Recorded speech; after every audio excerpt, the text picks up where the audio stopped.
Hello everyone, and welcome to another Watercolor Wednesday video. For today's painting, you will need paper, a pencil, a paintbrush, a ruler, a paper towel, a watercolor palette, some water. So to start,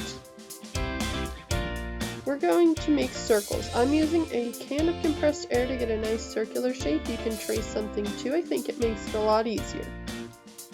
I'm going to take my roller and I'm going to find the middle of my paper so that way my center moon is in the center of the page.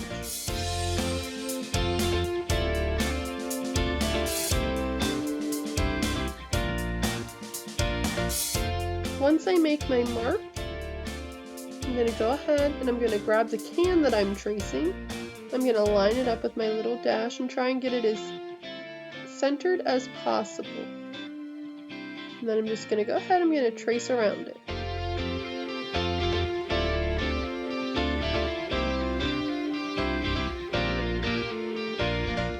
And there's my nice little first circle for our main moon. We're going to repeat this process on each side, but only making half a circle. You want a C and then a backwards C. Now we're going to go ahead and wet our brush. This is a number 8 round that I'm using. And I'm just going to get a tiny dab of gray. And you want to use the lightest wash possible and just fill in your circle. This includes the half that you didn't draw. You just want it to be as light as possible, but make sure that the paper is reasonably wet. It's hard to tell when you're using a light wash, but be sure to carefully line the outer part of your circle so you get a nice clean circle.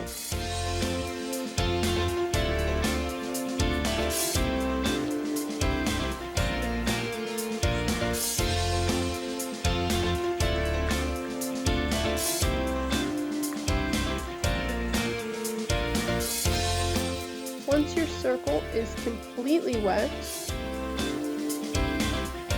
we're going to go ahead and we're going to dip into some gray, making sure to really load up on that pigment. And we're going to drop the color around the edges.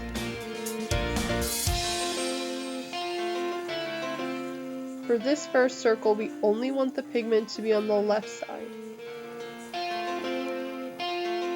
Allow it to bleed across the wet surface, adding some little dots here and there to give the effect of craters. You can use a bit of paper towel to dry the outer edge of the moon. The paint will naturally gravitate to wherever there is water, and we want to keep the right side of this first moon as light as possible. You can also tilt the paper around to get some unique patterns.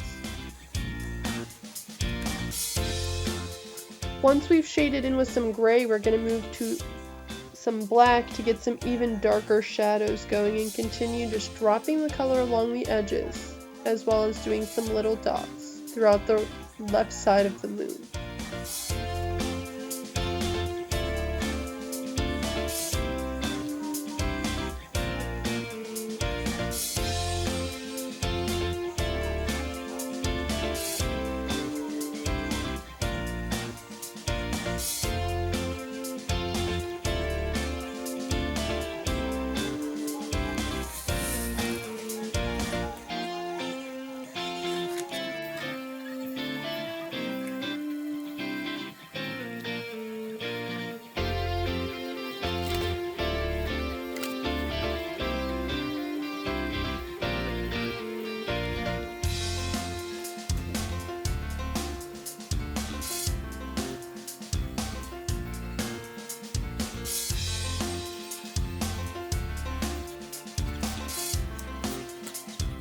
We're going to repeat the same process with the middle moon as well, starting with a very light wash and adding drops of gray and black around the outer edges. You want to try to leave a light area somewhere in the center of your moon as a highlight. My paper was too wet in this one, so I used my brush to pick up excess pigment and wipe it off.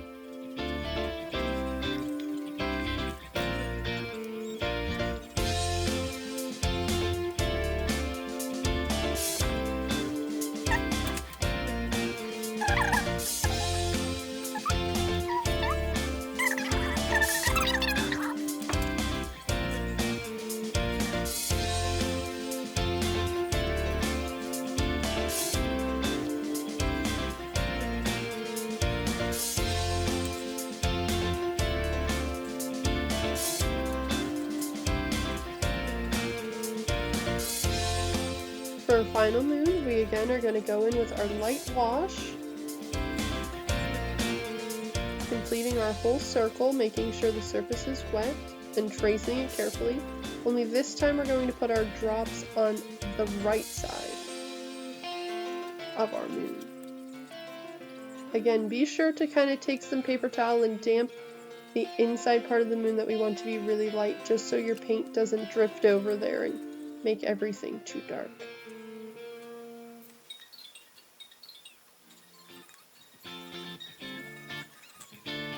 Going back and touching up my middle moon, and then voila! You have your phases of the moon. This is a fun way to try out bleeding your watercolor paints around. If you like this video and you want to see more, let us know by liking, sharing, and commenting.